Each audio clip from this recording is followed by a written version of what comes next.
at least, so we're good. Okay, and we're now live, is that right?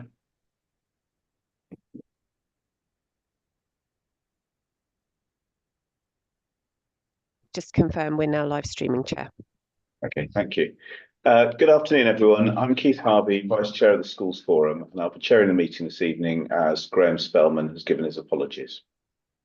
Welcome to today's meeting. I'm assisted by Jess Bayliss as clerk and Sadie Owen, who will be the Zoom host of the meeting.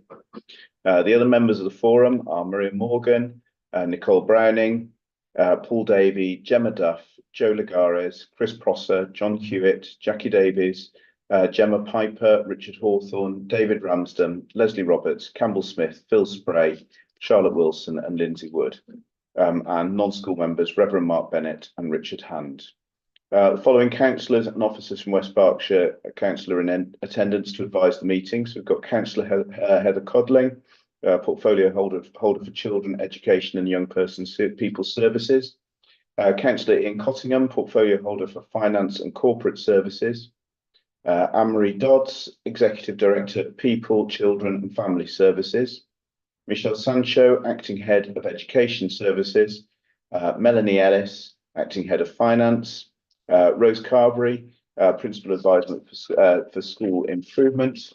Also, we've got Tristan Whiteman, who is substituting for, I believe, Melissa Cliff. Okay. Before we start, I'd like to explain tonight's meeting is being live streamed on YouTube, so members of the public are able to follow proceedings. So we start with item 1. Jess, have we had any apologies? Yes, so I've received apologies from Graham Spellman, Michelle Harrison, Melissa Cliff with Tristan Whiteman from Emborne Primary attending as a substitute, Trevor Keeble, Gemma Duff, Phil Spray and Richard Hawthorne. Thank you. So move on to item 2, declarations of interest.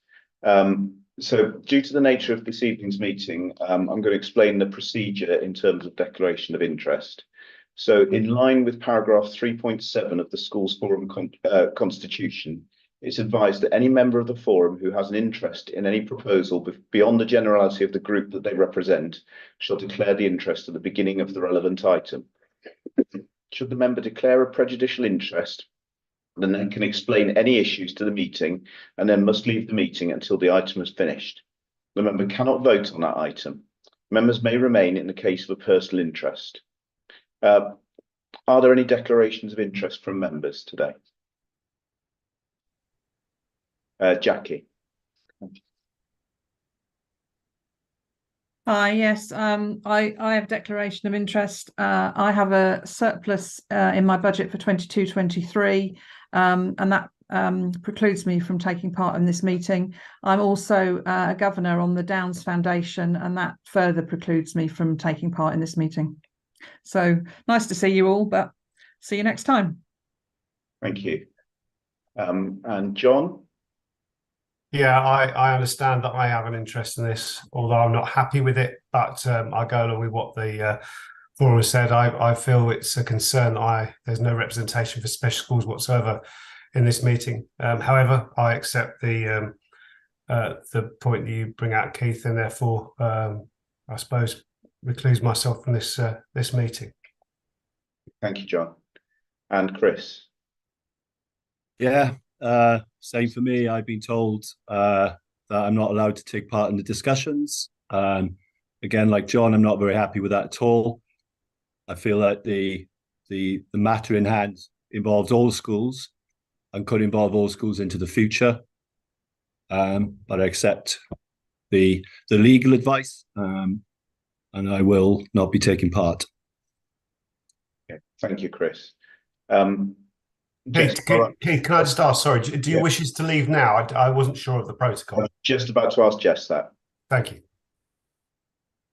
Yeah, I think it would probably be appropriate at this stage, once now you've declared your interest, to leave at this point. I trust you will make the right decision. Goodbye. Although, can I just say that you are, that as it is being live streamed on YouTube, I guess you are welcome to watch on there. It's all on there. Thank you very much, Keith. I appreciate your time. Thank you, esteemed representatives. Yeah, make the right choice, guys. Bye. Thank you. Just up to YouTube. Right, okay, thank you. So we come to item 3, which is the main item of the meeting, which is the scheme for financing schools clawback mechanism. So if I start by coming to Melanie on this to introduce the item. Yes, thank you. I'll give a summary of the report. So a consultation was recently undertaken with all schools on the update to the scheme for financing schools. At the Schools Forum of the 4th of December, the majority of the consultation was approved, but we had an additional heads funding group and Schools Forum arranged to further discuss the clawback mechanism as it needed further discussions. So Heads Funding Group met a couple of weeks ago and made the recommendations which are listed in 2.1, although there was a significant discussion about those recommendations, and I believe also at this meeting a counter view is going to be tabled after the report. So the recommendations of the report are as follows: to include a clawback mechanism in the updated scheme, to apply the clawback based on balances as at 31st of March each year. The recommendation says starting from 31st of March 2024 on a sliding scale in the first year. To agree a maximum amount of 10% of the school's funding. Nothing should be clawed back in excess of that, and subject to leaving the schools with £50,000. And also recommendation 4 that the funds should be returned as listed in the report to various blocks, which will be voted on later. Just a couple of points from the report itself. School balances at the moment total 13.7 million. 10.8 million of that is held in main school budgets. There's a table in the report which shows which schools are holding those balances and how much they equate to. In section 6, I've just got a summary of the consultation that was held. That was 13 votes in favour of a clawback and 6 votes against a clawback, and I've included both the summary of comments in support and against underneath that section. I've also in section 7 put a table in which would show how a sliding scale could work at 10%, at 12.5% and at 15%. So that would mean that schools would keep up to 15% of their balance in year 1. So that's shown at 7.1. I think that's the summary of the report really. So it's over to the discussion now. Okay, thank you, Melanie. Before we open up to discussion, as agreed at the Heads Funding Group, there was going to be a counter view put forward. So I believe, Nicole, you're going to be putting that forward. Can I come to you? Yeah. Hi, everybody. So the counter argument is a collective view from other representatives who could not be present in the meeting. And there are various points which have been raised. The first one being that it's unlikely that a surplus budget will continue. Carrying the 13.7 million of public funding forward is not a sustainable model given the reduction in funding to schools in recent years.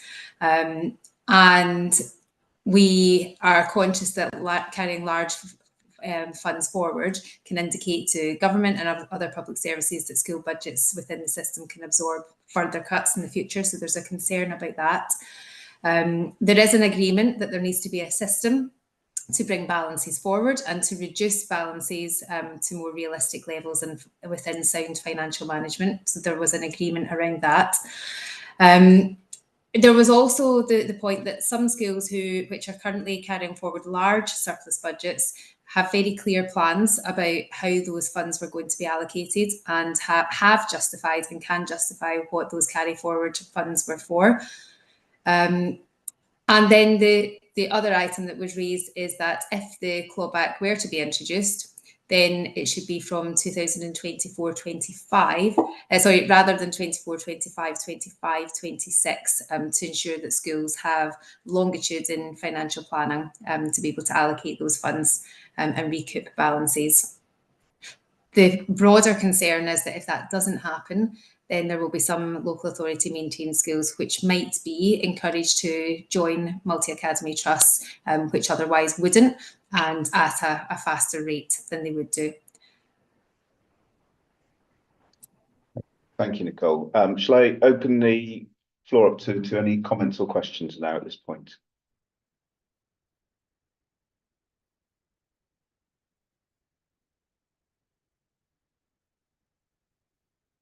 Okay. Oh, yep, David. Yep, thank you.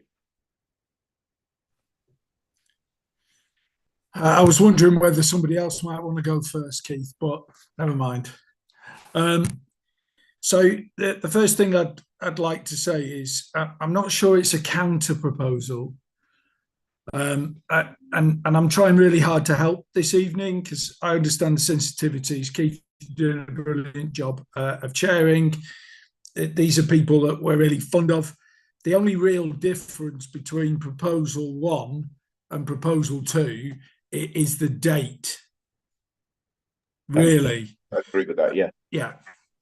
So I think a useful starting point would be to get some consensus perhaps across the forum about the things other than the date, and you've made those really clear in your document today, Keith, that I thought was really helpful. Do we need to put a clawback mechanism in? Absolutely yes, would be my view and the view of lots of other heads. I think the sliding scale that Melanie has added is helpful. And while we talked about that generically before, I think seeing it in the flesh, as it were, is really, really helpful. There's the question of whether we're happy for heads to represent their plans for spending that money and run a little panel in the way that we have done in the past. So I think those things there's a broad consensus with. I've got a particular view around the date, but clearly, as we all promised Chris and others last time we met, there's a counter view about the date that has got, really clear arguments for it, whether I agree with them or not. So I just wondered whether we could start with that, Keith, that we get consensus about the bits of the proposal that we don't question, really. I wondered if that'd be helpful in terms of time. Yeah, I'm sure that once I've taken the comments, I think that would probably be a sensible way forward. Thank you. Paul. Thank you, Keith. I just wanted some clarification. This clawback, will it benefit only maintained schools, or would it benefit academies as well? Melanie, you able to respond to that? Yeah, it'd be just maintained schools. Thank you. Thank you. And Mark, over to you. Yeah, well, I was wondering, because I'm a member and trustee on an academy trust, whether I ought to be declaring an interest, given the idea that schools might be looking to join trusts because of the clawback mechanism we might put in, and also that given that, well, yeah, I suppose it's not a special interest, but feeding money back into the special needs budget will affect all schools because we all use those services. Anyway, I have more of an interest than I thought I did. Thank you, Mark. And I think probably as you don't have a vote on this particular item, it's probably okay for you to express your views unless Jess feels otherwise. No, I agree, Keith. That's fine. Thank you. Okay, so sorry, go to Leslie. I was sent some comments by head teachers. Is that relevant to read out? Absolutely, yeah. Okay. So I've got 1, 2, 3. I've got 4. Is that okay? Yep, that's fine. Yeah. Okay. So the money. This is the first one. The money being taken from the high needs is appalling. Taken to fund the high needs is appalling. The high need budget is an LA budget, and they have consulted on transferring money. And when they got to know from schools, they're going to steal it anyway. Hence, the heads funding group agreeing a compromise under duress. This is an action that does not build trust between schools. I think that's linked to the 0.25 and the 0.5 rather than clawback. The clawback Today's money should be spent on today's children. I'd be very keen to have the use of the money clawed back being identified, which I know you have. I would find it untasteful if the clawback was going to the high needs pot, which it isn't, is it, for primary? It would be funding from schools going to the LA budget, which is high needs. Another one says I would vote against the clawback. We have a number of children that will not get places in high needs schools, and that we need to fund them already on a tight budget. Unless this money is going to guarantee a place that they need, we cannot support. They've gone on to say that they've appointed staff based on this, and so budget reducing would not support them beyond the summer term and affect other children in that class. And then another one was, can the schools forum, the question that I would like to ask the schools forum is what the impact of schools becoming academies is to the LA. They've said, I do not know if this is a positive or a negative in terms of financial terms, but they should be made aware that actions are leading to more schools exploring this due to the experience of the LA recently. That's it. Thank you, Leslie. Can I just, on that last point, just ask Michelle, if you're able to give us a view on that, Michelle, about whether it would, I suppose financially, whether it would be a positive or a negative for the local authority for more schools to become academies? Well, I mean, I think the administration, I'd just like to say first, has said that they are keen for schools to remain maintained, and so would like to continue to support.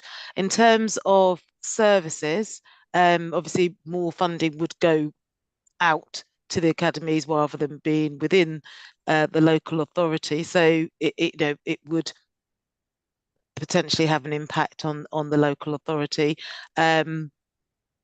So far, most of our academies, though, have a very positive relationship with the local authority and buy back in services. So although funding might go out, actually often schools are valuing the services within the local authority and buying them back in. Thank you. Anne-Marie, can I come to you next? Thank you. I just wanted to pick up on a couple of points because I think here in the comments written out, there may be some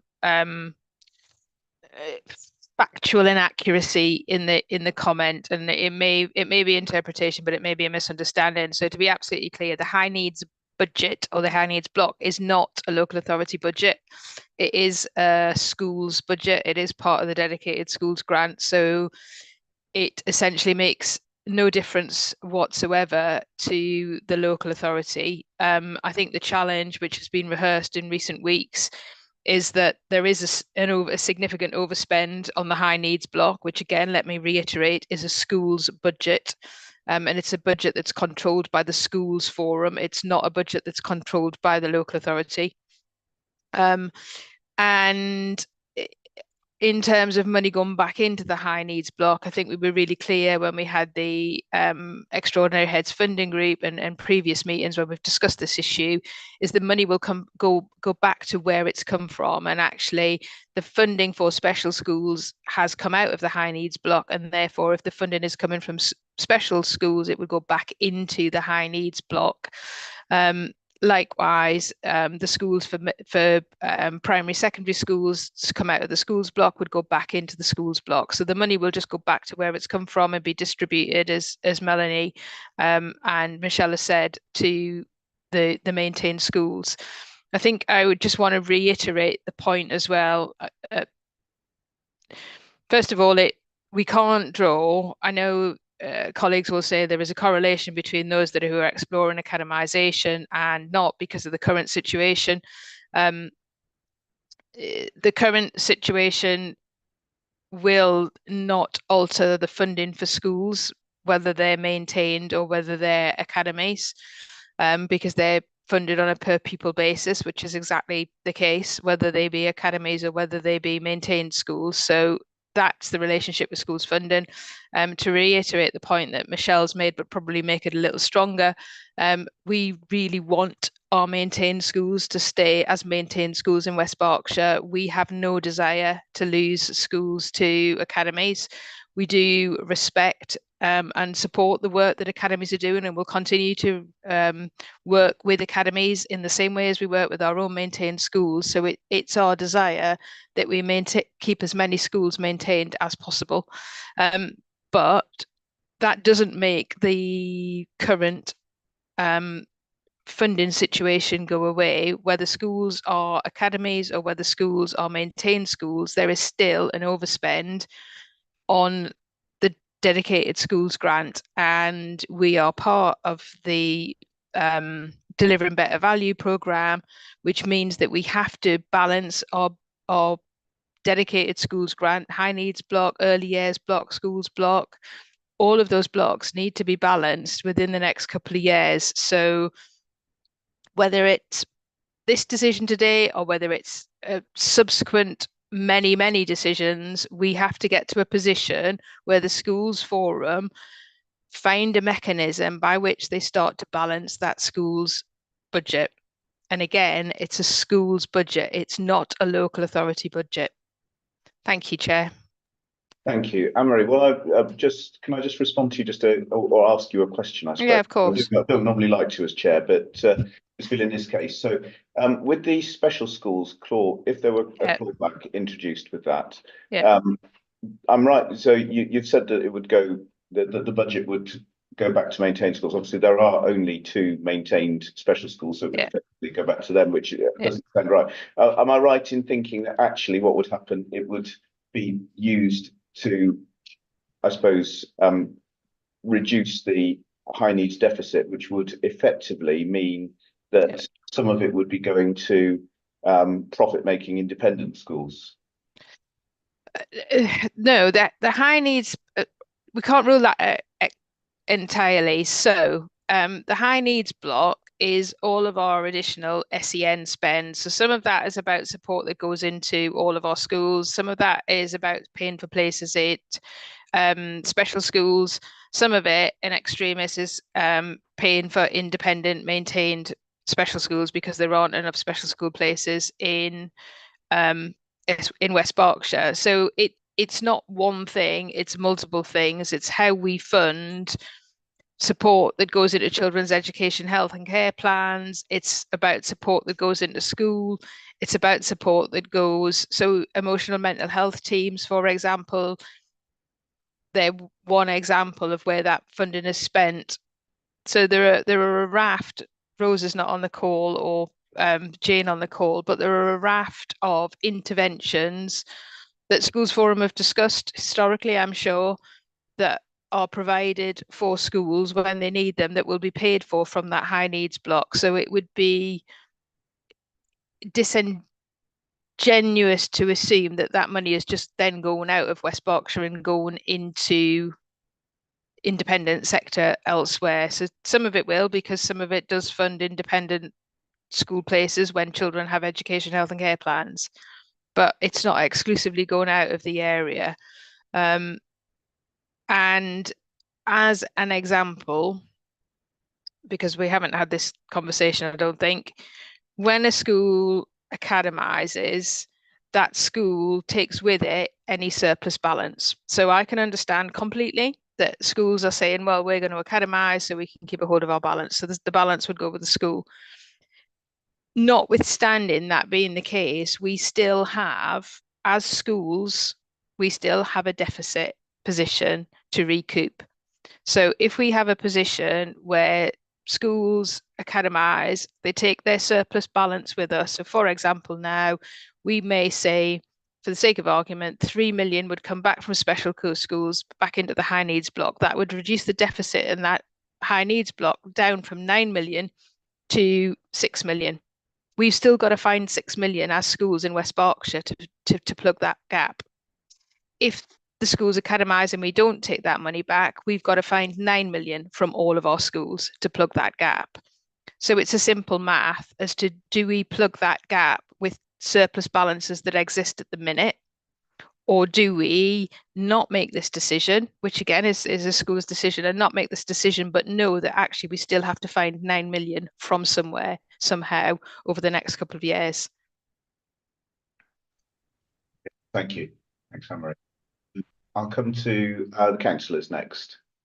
That's okay. I'm not sure who wants to talk. I think it's going to be Ian. Thank you, Chair. Anne-Marie quite, say, more eloquently sort of made some really valid points. As I say, my sort of journey into politics really sort of started 6 months ago. So I'm relatively new to all of this, especially from a schools forum perspective. But one of the things, fundamental things, which we as a new administration have been battling with is really balancing the books. And what my understanding is that this 9 million has accrued over many, many years.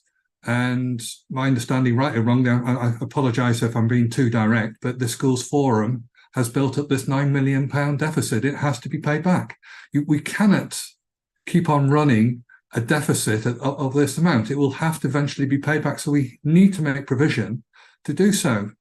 And I apologise that you're feeling, it was quite emotive language previously, the previous feedback over this, but the harsh reality is it needs to be fed back. This money needs to be paid back over the short term. And we've been talking about the clawback, and there is a risk of one particular school going as an academy, as Anne-Marie alluded to, in the short term. And if we don't put this clawback in before the 1st of March this year, of next year, 31st of March next year, there is a risk of substantial amount of money being lost to then pay back the overdraft of the high needs of the 9 million. So I get people wanting to defer, but in reality, this money needs to be paid back. And as I say, from my perspective, from our perspective, is please go with the 31st of March 2024 as the clawback date. Just before I come to Maria, I wasn't aware of any likelihood of a school of academising. I don't know if other people were. I'm not sure. Can I come to Maria? I just wanted to clarify something that you said, Anne-Marie. You were very clear in what you said, but you talked about 2 years. And is for 2 years our timescale to pay it back in total, or 2 years wherein we have to have a mechanism that shows it will be paid back? So we've had councils have had the luxury, and it is a luxury, of something called a statutory override on the dedicated schools grant. So forgive me if colleagues already know this. And what that statutory override has meant for many years is essentially the dedicated schools grant is like free money to a local authority. So the local authority, with working with the schools and the schools forum, has had no incentive, if you like, to balance the budget. So if we go into, technically, in domestic terms, if you go into an overdraft, there is no penalty to you having used your overdraft at all.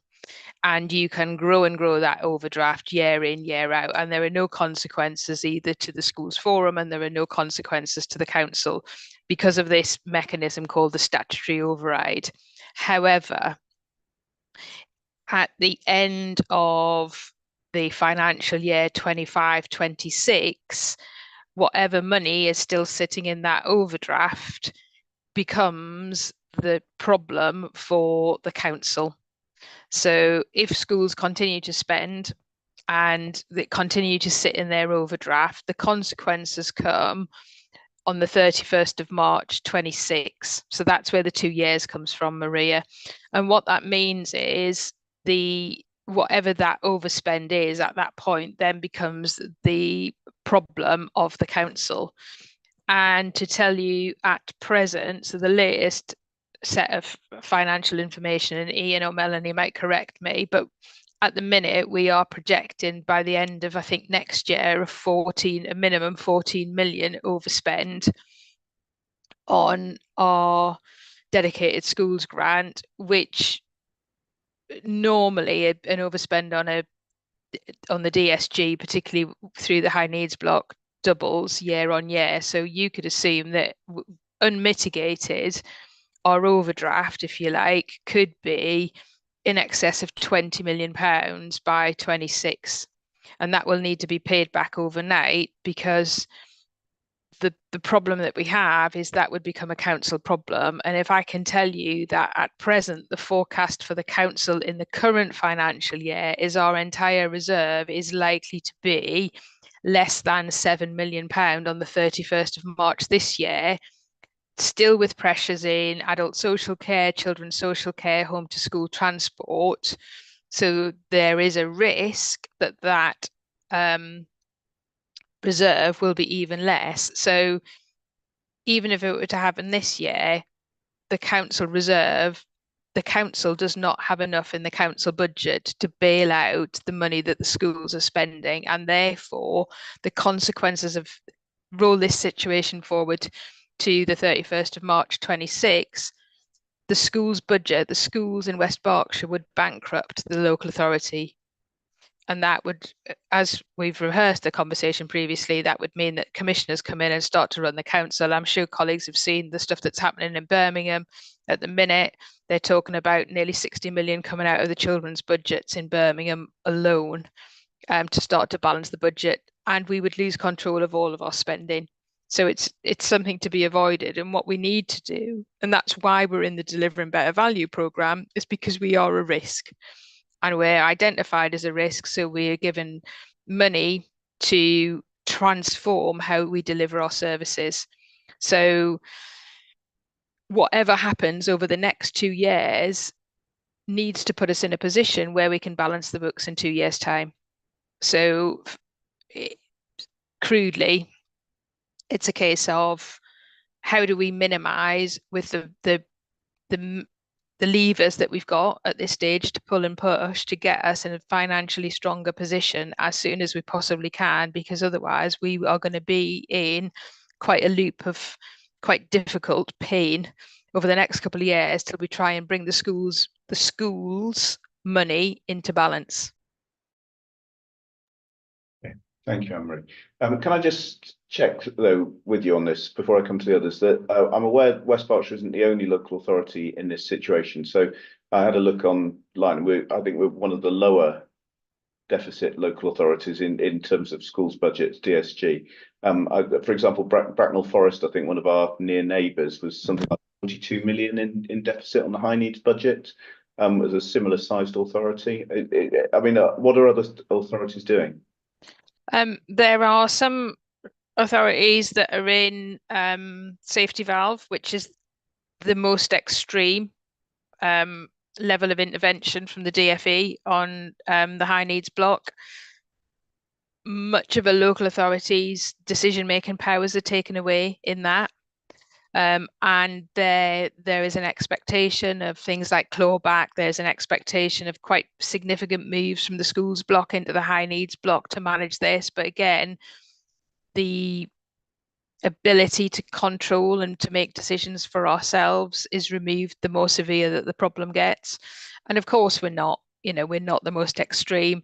It doesn't really pay to look at the numbers, but it does pay to look at the percentages of our overspend as more of a factor. But there are some authorities as well where they have taken mitigations, and they have for many years, for example, taken 0.5% from the schools block into the high needs block to mitigate this increase in demand on high needs block. It hasn't happened here. It doesn't really matter what's happened to this point. What happens is what decisions we make today for the next few years. But yeah, the government have been really clear. They're not going to bail out the councils. I'm sure you've seen as well as I have that they talk about, poor financial controls and, poor management. And that's what the government position is, pointing to councils that get themselves into difficulty. So there's the bottom line is, whatever the decision is that's made today, assuming you get to a point where you make a decision, none of these decisions are going to be easy. There aren't any simple solutions. There's not going to be anything where people don't feel that they're suffering a detriment. But the bottom line is we can't not, I think we can't not make a decision. And if we are making a decision, we've got to be really clear about what decision we're making and why we're making it. And we do know that DFE colleagues and CIPFA colleagues, which are the Chartered Institute of Public and Financial Accounting colleagues, are looking at these meetings, and they're looking about what decisions we're making and how we're making the decisions, and are we understanding the issues, and are we taking strides to make good the situation that we've got, or are we sticking our head in the sand and letting these decisions pass us by and allowing ourselves to get into more financial challenge? Thank you.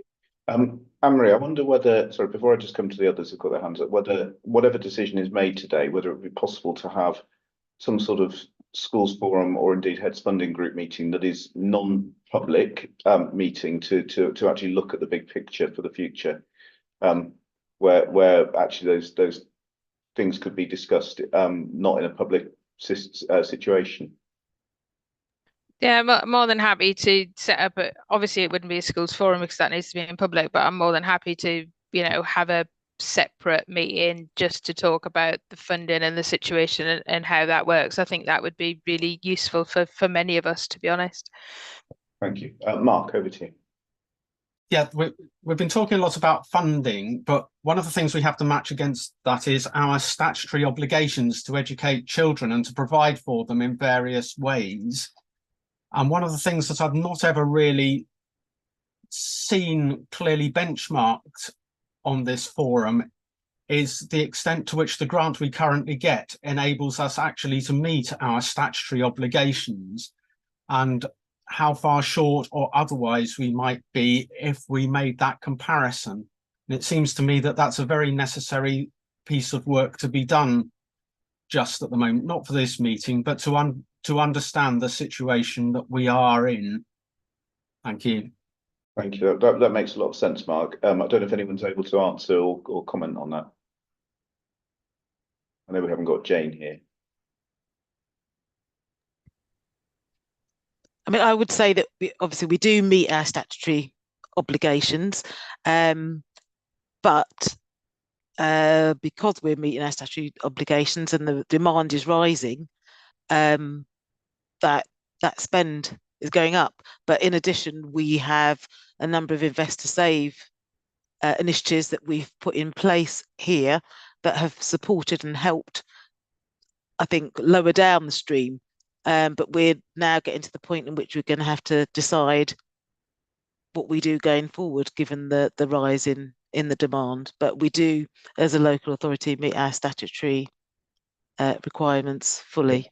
I think just to go a bit further on Mark's question there, I think that what you were implying, Mark, is if we were to get rid of all the non-statutory elements of the high needs funding, what would we still be overspent?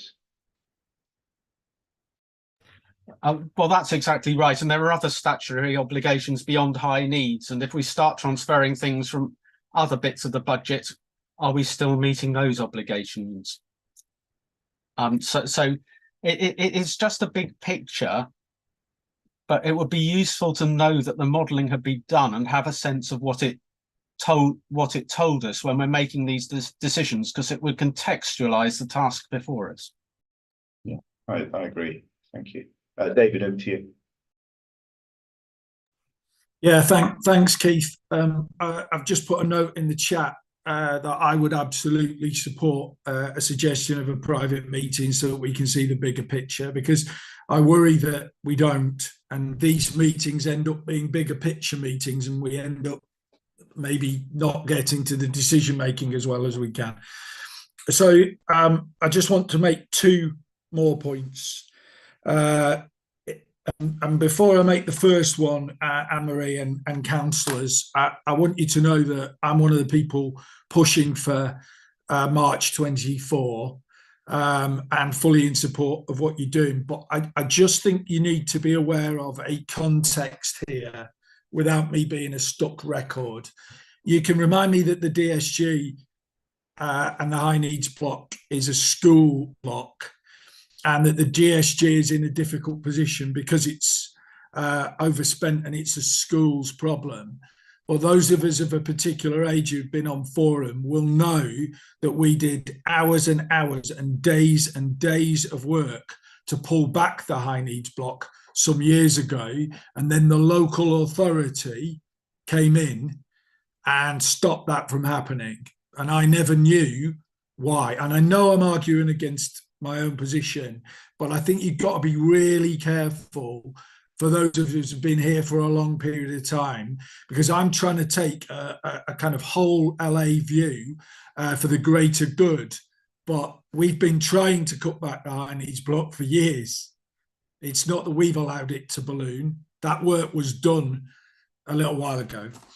I'll come back to the Can I just, sorry, David, I don't mean to cut across you, but I just say you have said that before, and I'm sorry that I've reiterated a point that is in a way that's been unhelpful. So I do hear your point, and I appreciate that. So thank you, and I'm sorry if I caused some frustration there.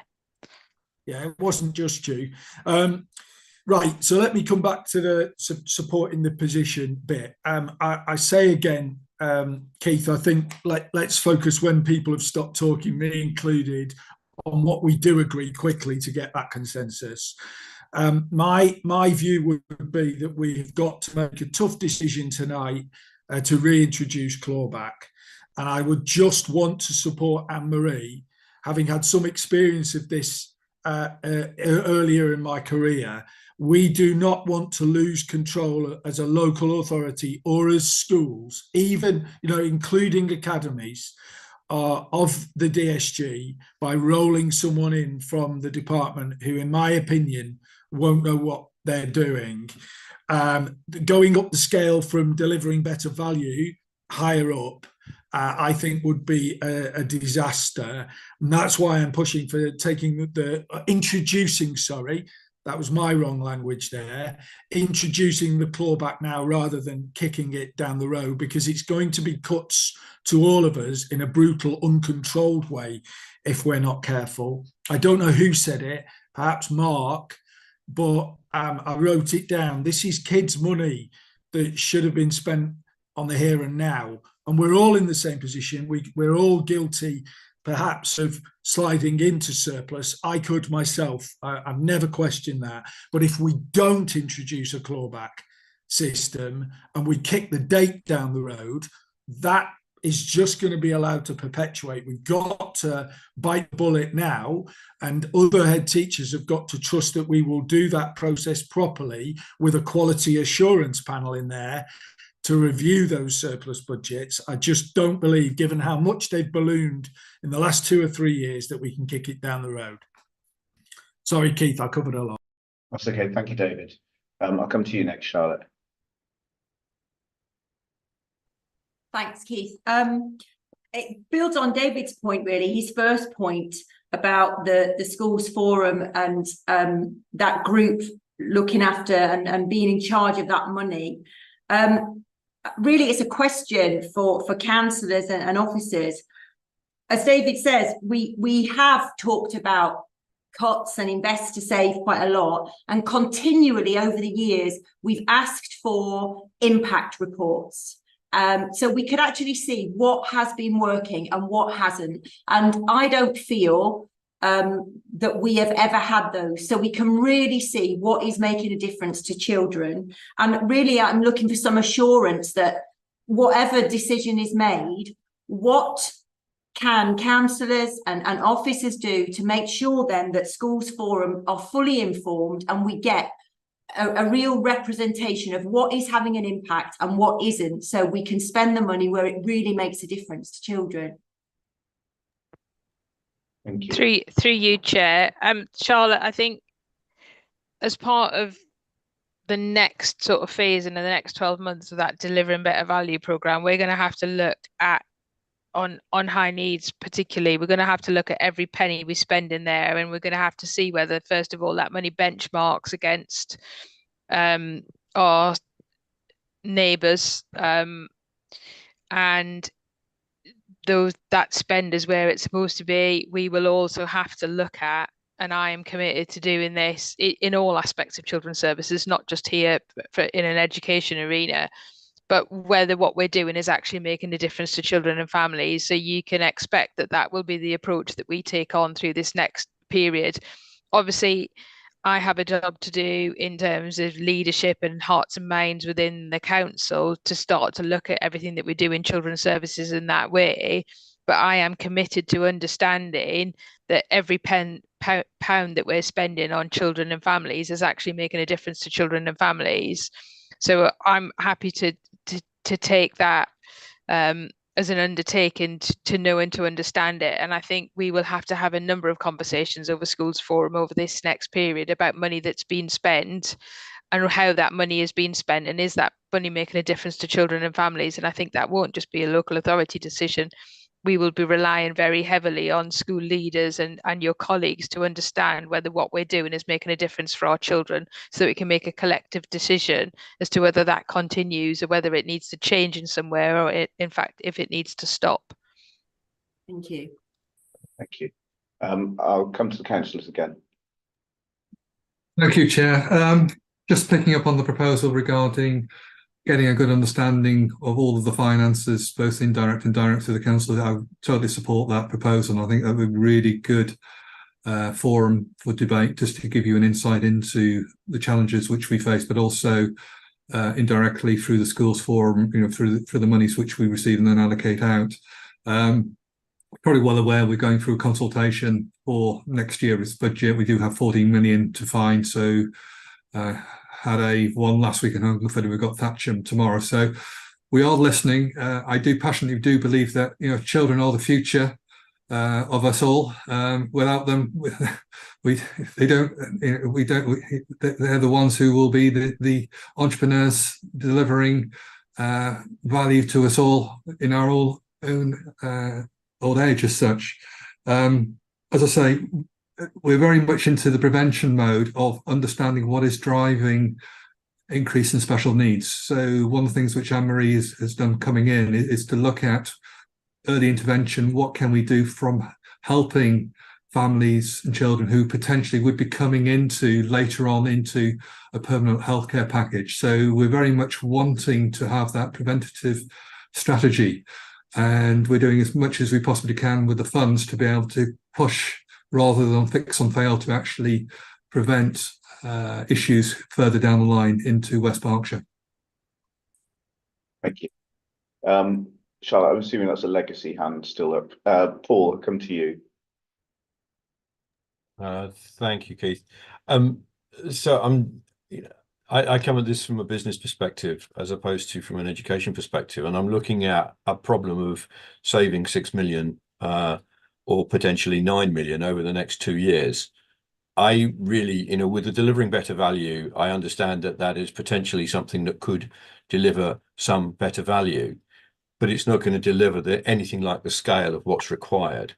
It seems to me that what I'm hearing, and I think Anne-Marie has done a very good job, and I really, again, I thanked her in the last meeting, and I'd like to thank her again for the conversation and the openness and honesty and clarity that she's providing here. But it just seems to me that we're actually talking about delaying the inevitable here, that if you're going to take 6 million or 9 million, whatever it is, out of the DSG in order to fill this hole, it will have a quality impact on education as we're able to provide it, and the statutory obligations that we have to provide that education.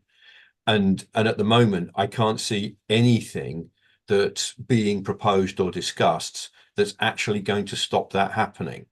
So my question, I suppose, is what is the priority in terms of what are we going to cut first, in terms of the quality of what we're delivering, or the amount that we're delivering, or the way in which we're delivering, in order to get the scale back to a number which is manageable.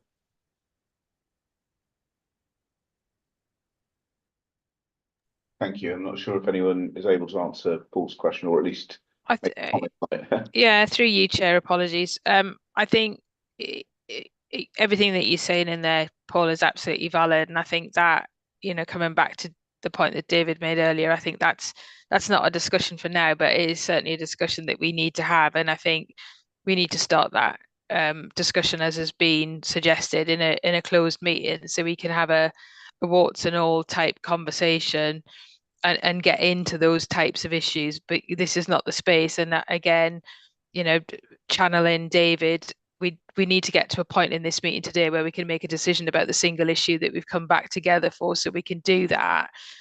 But I recognise that there are a number of frustrations in a number of areas, and, you know, the scale of the challenge that is ahead of us seems massive. But let's just deal with the issue that we've got to deal with today, and then let's regroup in January, February time and have another conversation about the bigger picture stuff that we've really got to get our heads around and start to find some solutions on. Thank you, Chair.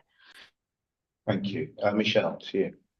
Yeah, so I appreciate that we're here for a single issue, and I think we want to focus our time on that. But I just did want to follow up on Charlotte's point about impact data, and that Jane has included in her reports impact data for the Investor Save projects, which then the Schools Forum often vote on to continue. So there has been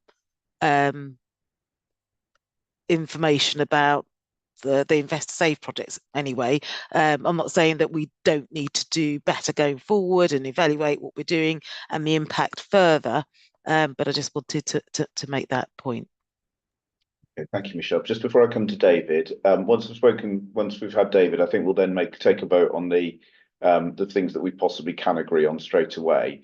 But I do just have a question myself, I think probably for Anne-Marie, again, which is to do, let's say we implement these clawbacks immediately and the £3 million from the high needs budget is redistributed from the special schools, is redistributed into the high needs budget. Is that not effectively really just filling a black hole, rather than, because that's actually less than the increase in the deficit will be in the next year? Yeah, it's right. It is going into a black hole, but the other option is, or the risk to manage is, we do have one of those schools that has academisation notice and will academise with that balance, and that balance will be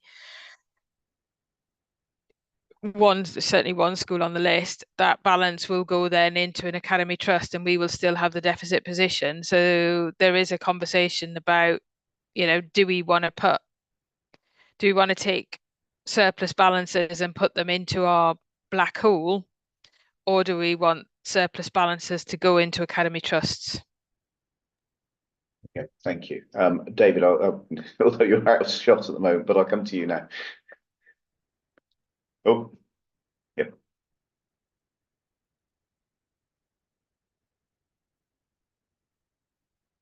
You're muted, David.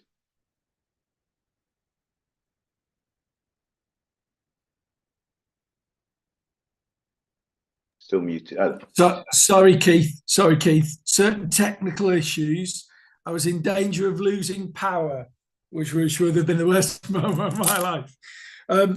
Just to come back to what Paul said, and in a slightly different way, Anne-Marie, and please don't think I'm being rude or being critical of other people.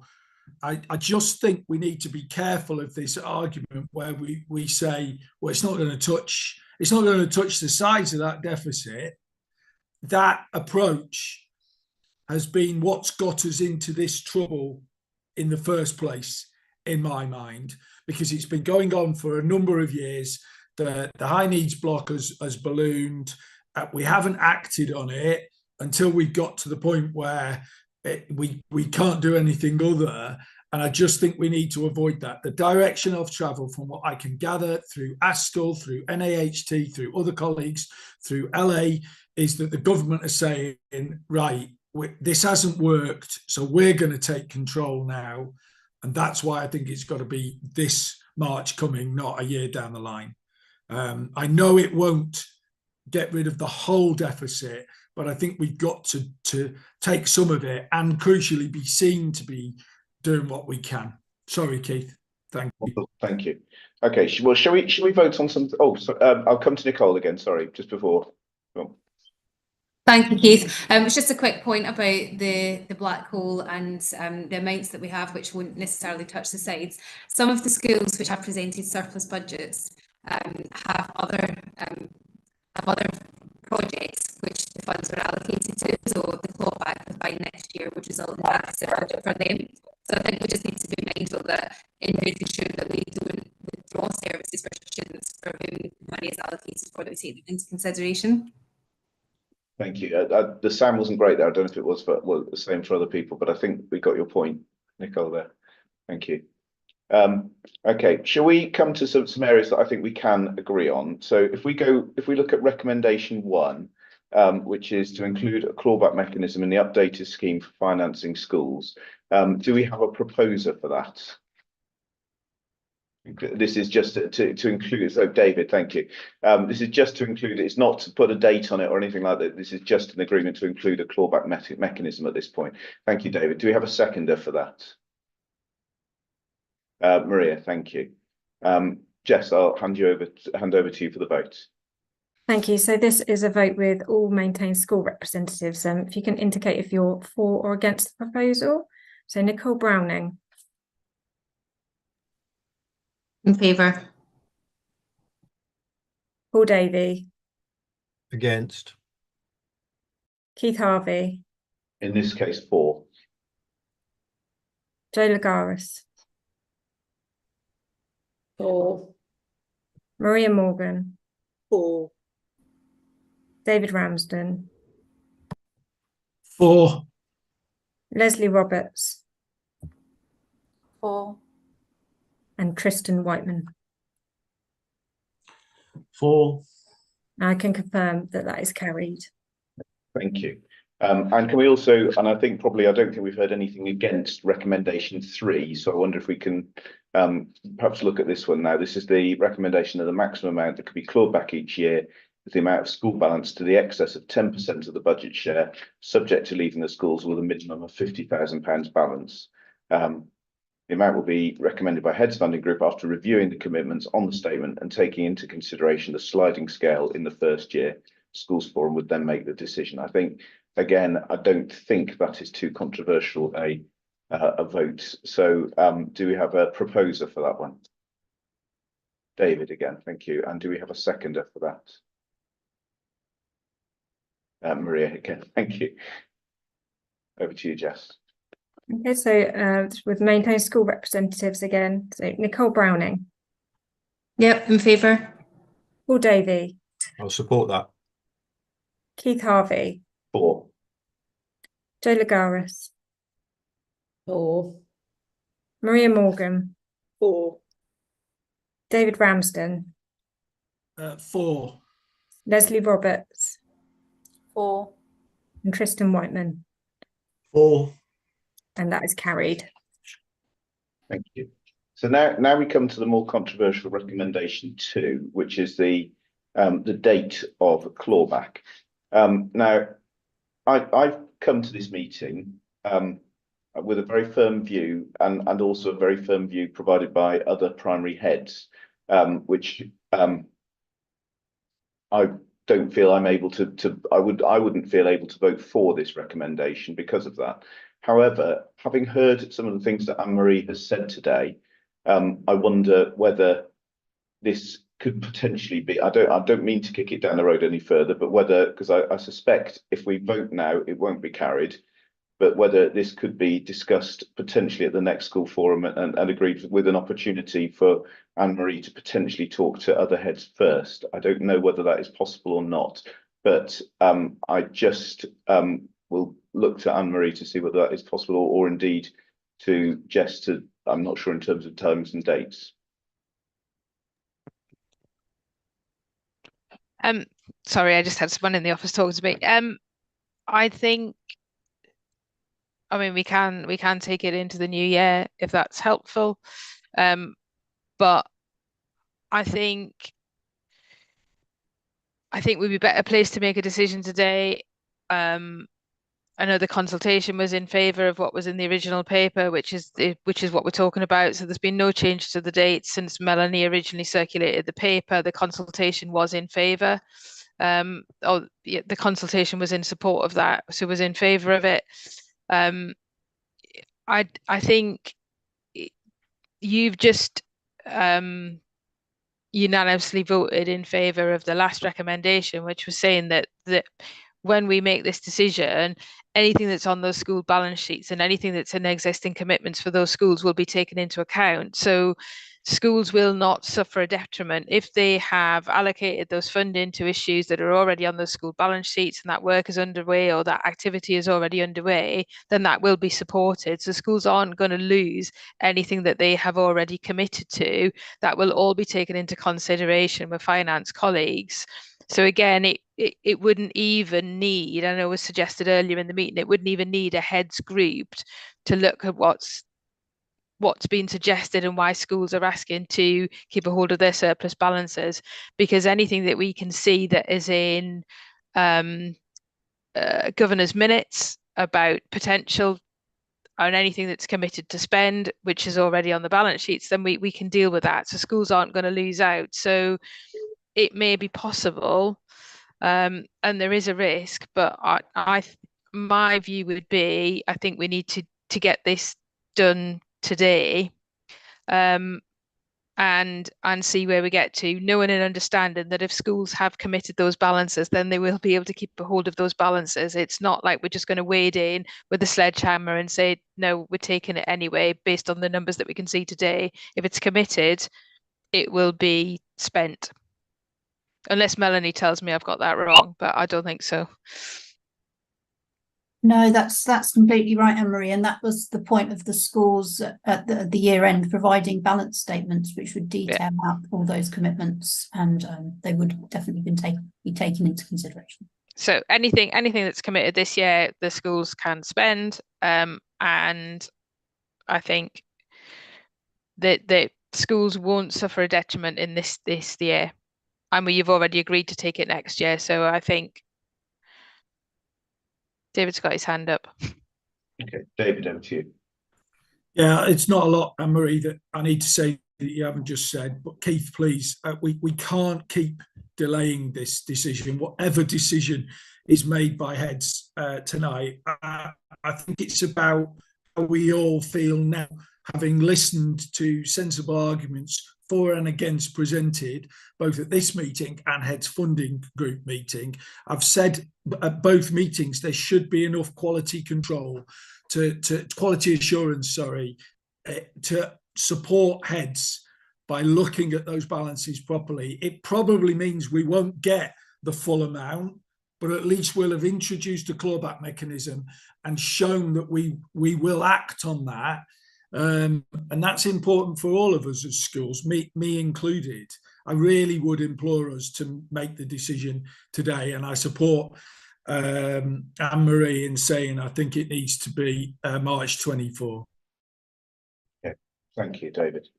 Okay, well let's move to recommendation 2. So I think this is the vote that's sort of the one that's been that needs to make the decision on. So that is to apply the clawback based on balances as at the 31st of March each year, less any evidence commitment, any evidence commitments starting from the 31st of March 2024, introduced on a sliding scale for the first year, as in 7.1, as it would within the report. So do I have a proposer for that? David? Do I have a seconder for that?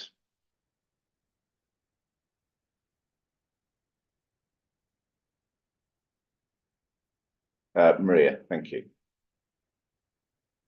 Okay, over to you, Jess, we'll vote. Okay, so a vote with all maintained school representatives. Nicole Browning. Against.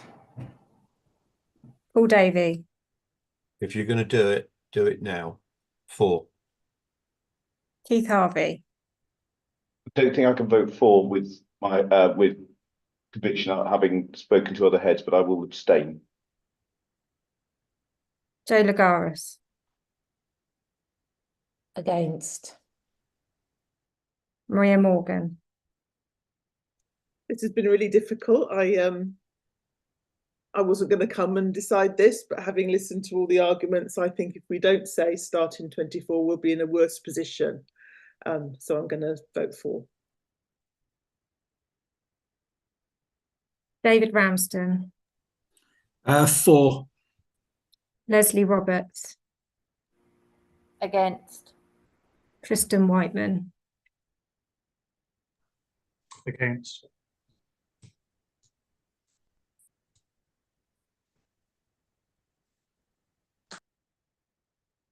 So we have a split vote on that one. Right. I think that means as chair, I have casting vote, doesn't it?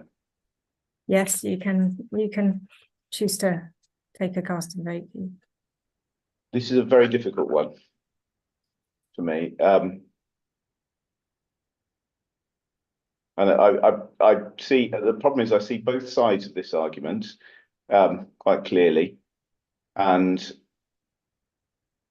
I think this is such a difficult choice, and I don't feel. So I came to this meeting absolutely determined to vote against, and I think that's really important to say. And the message from other primary heads that I have heard has been that they would want me to vote against. Sorry, can I just I just re-looked over and I had four against and 3 in favour. So my apologies. And I would confirm that vote as well. It was 4 against and 3 in favour and 1 abstain. So I think it was against. Okay.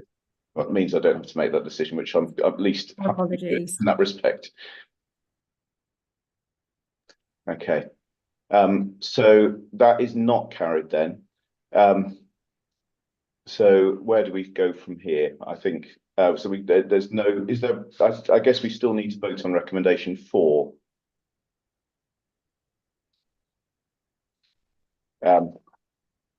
Which is that funds should be returned as follows when the recommendation comes in. However, I'm not sure whether the decision needs to be taken now in that circumstance. David, I'll come to you there. Your hand's up.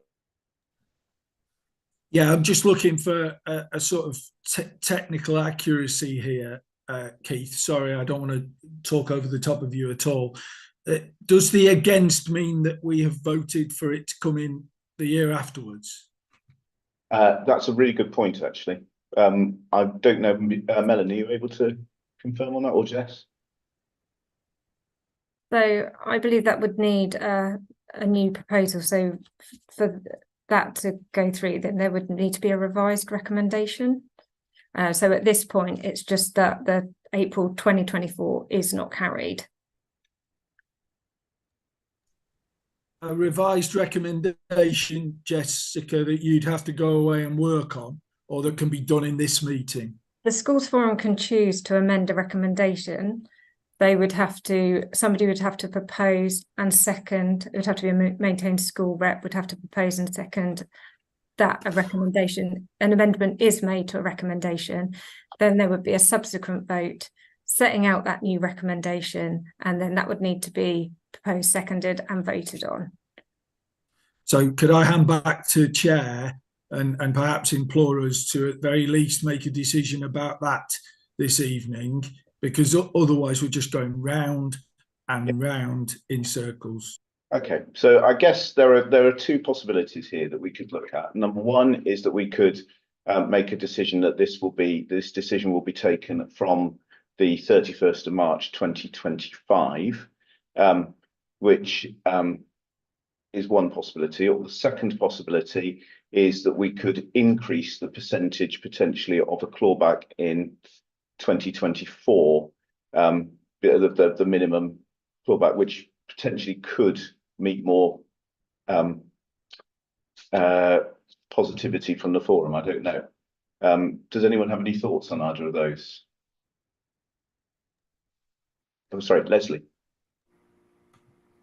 I think it's a shame that I know David doesn't like things kicked down the road, but we do want to involve our colleagues in the decision and when things are discussed here that make people have those thoughts and considerations that go wider.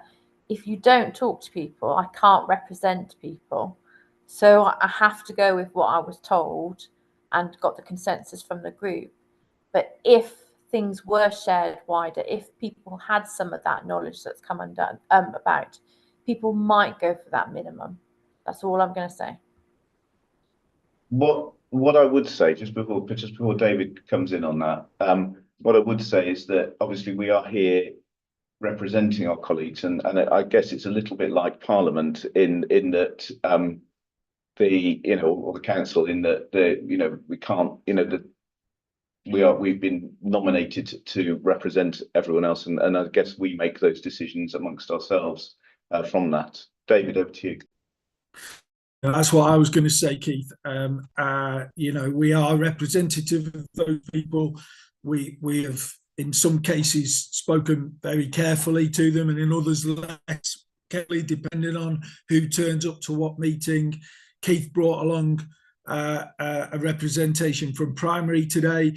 I have to say, Nicole did a really good job of presenting on what a counter view to mine might be from secondary colleagues. I just think we've had all of the information we need. We're not going to gain very much. It's still going to be split between those people who think we need to do it now and need to do it later. I think we should just get on with it. If we're putting in a different proposal, Keith, as opposed to just changing the date, then I think does need to go out and be communicated more widely. But I would just recommend that we put a counter proposal in. I wanted next year, it's voted on, it's democratic afterwards. Let's get the decision done. Okay, thank you, David. Nicole, you had your hand up a second ago. Did you want to say something? Thank you, Keith. No, it was just really to echo that I think we have captured our colleagues' views fairly well in other meetings in preparation for this. So we'd feel like we were in a position to make the vote about the date. Okay, in which case I'd like to propose an amended date of the 31st of March 2025 for this to come in. Do I have a I think I've just proposed it, haven't I, actually? So am I right? So Jess, am I right in thinking that we have to agree whether the proposal can be voted on first? Yeah, so you need to propose an amendment to the recommendation first, just as a general sort of vote. And then it would go to the subsequent vote, which is setting out that revised recommendation. So I will propose that the date is changed from the 31st of March 2024 to the 31st of March 2025. Is there a seconder for that amended proposal? David, thank you. Then I think we need to vote as to whether that amendment can then be voted on. Is that right? So it's just simply a recommendation at this stage to amend the recommendation. And then the second recommendation would be about rephrasing that recommendation how you want it to be. Okay. Does that make sense? Sorry, I know it's. Okay. So can that be done with a show of hands that the people are happy? Yeah, to... we could do that with a show of hands. That should be fine. Is everyone happy to propose to have an amendment? I guess. Then that's carried. Okay. All right. So I propose that date is then changed to the 31st of March 2025. Is there a seconder for that part of the approach? Joe, thank you. So, Okay. So this is with all maintained school representatives. Nicole Browning, sorry. Okay, I'm in favour of that. Paul Davey. I'll support that. Keith Harvey. 4. Joe Lagaris. 4. Maria Morgan. 4. David Ramsden. So assuming I can't say against, which then brings us back to a counter proposal, I'll say 4. Leslie Roberts. 4. And Tristan Whiteman. 4. I can confirm that's carried. Okay, thank you. So we come to recommendation 4 next, which I don't know. I mean, again, I'm not, seem to be doing a lot of talking about kicking the can down the road, but whether the decision as to where the funds will go, whether that should be made in a year's time rather than now, as to where, based on where, what the financial situation is at that point, I don't know. David? Yeah, I thought about this quite carefully between meetings. Obviously, Nicole and myself had said that we didn't, because there were so few maintained schools and the size of the surplus, that we didn't want to take that money and that we were happy to distribute to high needs block. But I think the context of that, the circumstances of that might change from year to year. So I would suggest that we agree that for this round, but that it needs to be reviewed and agreed maybe annually where that will go, because I can see in the future that at both primary and special and at secondary, the circumstances might change so radically that we have a different view. I wouldn't want that to become sort of set in stone, Keith, forever. I'd agree with you on that. I guess that means that I would like to propose then that recommendation is not voted on. Does that find a seconder? Joe, and can we, I think through a show of hands, can we just show that we're not going to vote on that if people are happy not to? That's carried, thank you. All right, thank you. So I think that brings us to the end of the meeting. The date of the next meeting is Monday, the 22nd of January, 2024. It's going to be a virtual meeting, and I'm hoping that Graham's going to be back to chair by then. So can I just thank everyone for coming and for the robust discussion that we've had. Can I just ask everyone to remain